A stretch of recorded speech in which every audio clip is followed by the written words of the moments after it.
সমাজে শান্তি শৃঙ্খলা বজায় রাখতে নৈতিকতা সম্পন্ন নাগরিক গড়ে তোলার জন্য আরো একাধিক বিদ্যালয় গড়ে তোলা প্রয়োজন।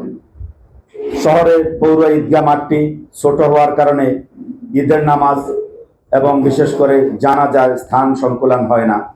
তাই শহরের আশেপাশে একটি বড় ঈদগাহ মাঠ করা, যেখানে ঈদের নামাজ পড়তে পারবে বড় পরিসরে, এবং আমাদের যে কোনো নাগরিক ইন্তেকাল করলে তাদের বড় আকারের জানাজারও আয়োজন করা যাবে।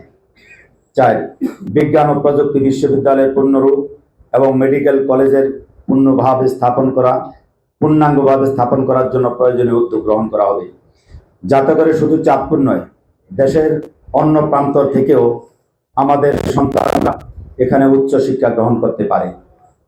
চাঁদপুর কক্সবাজার রুটে যাত্রীদের এবং ভ্রমণ পিপাসুদের সুবিধার জন্য সরাসরি চাঁদপুর কক্সবাজার রেল যোগাযোগ বাস্তবায়ন করা হবে ইনশাআল্লাহ। ইলিশের বাড়ি চাঁদপুরের ঐতিহ্য রক্ষায় ইলিশের উৎপাদন এবং দেশে বিদেশে রপ্তানিযোগ্য হিসাবে গুরুত্ব দেওয়া হবে। চাঁদপুরের একটি স্টেডিয়াম রয়েছে, কিন্তু ফুটবল খেলার জন্য প্রশস্ত কোনো মাঠ নেই।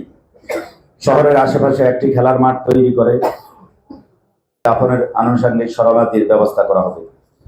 মননশীল, সৃজনশীল এবং মানবিক নাগরিক তৈরির লক্ষ্যে প্রতিটি ইউনিয়নে একটি করে পাঠাগার তৈরি করা হবে ইনশাআল্লাহ।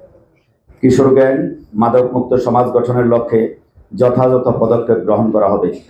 মাদকের ছোবল থেকে আমাদের তরুণ প্রজন্মকে রক্ষায় মাদকদ্রব্য নিয়ন্ত্রণ অধিদপ্তরের স্থানীয় দপ্তর ও প্রশাসনের সহায়তায় প্রয়োজনীয় উদ্যোগ নেওয়া হবে।